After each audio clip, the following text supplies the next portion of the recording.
Our goal is to first list the characteristics of chi-square distribution, and then apply it to goodness of fit test and contingency table.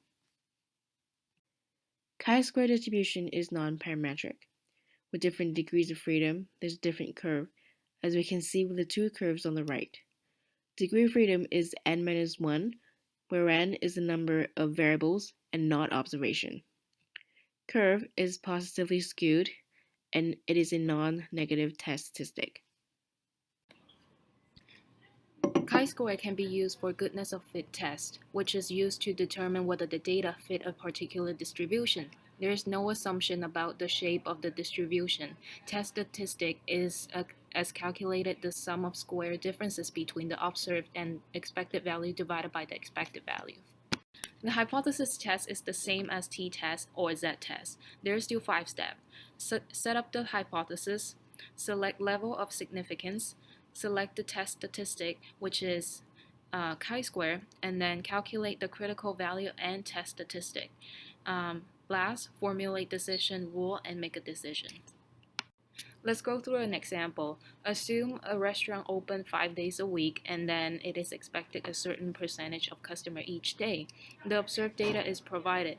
Please determine whether it is within the expectation.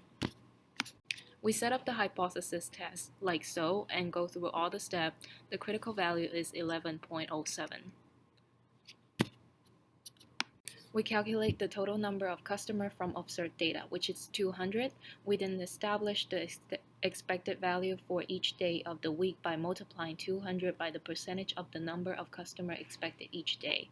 Calculate chi-square for each day of the week based on the expected value calculated and sum them up. The test statistic calculated is 11.44. We reject the null if the test statistic is larger than the critical value, which is 11.07. Since 11.44 is greater than 11.07, we reject the null. Our conclusion, therefore, will be that the observed data for the number of customers each day is not within the expectation.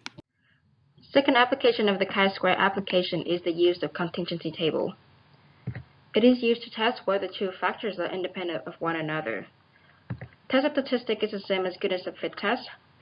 The only difference is the degree of freedom and expected value, and they are calculated based on these two formulas. Let's first walk through an example. The Anza College is interested in the relationship between anxiety level and the need to succeed in school. A random sample of 400 students took a test that measured anxiety level and need to succeed in school. The Anza College wants to know if anxiety level and the need to succeed in school are independent events. This is a table of results. We will use this to calculate expected value and chi-square sample statistic in the next slide. Steps are the same as goodness of fit test. We will choose alpha as 5%.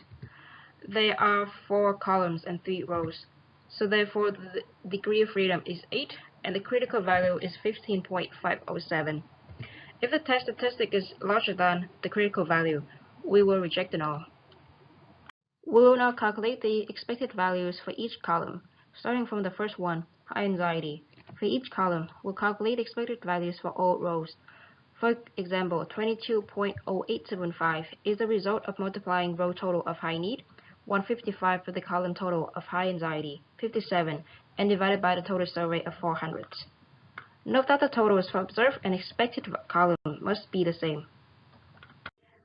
We will now need to calculate test statistic based on the expected values from the last slide. The formula is the same as goodness of fit test, and we'll apply this formula for each level of anxiety and level of need, going from left to right. As shown at the bottom, we arrive at 57.18. Based on the test statistic and critical value we calculated, we reject the null. Our conclusion, therefore, is that the need to succeed in school and anxiety level are not related.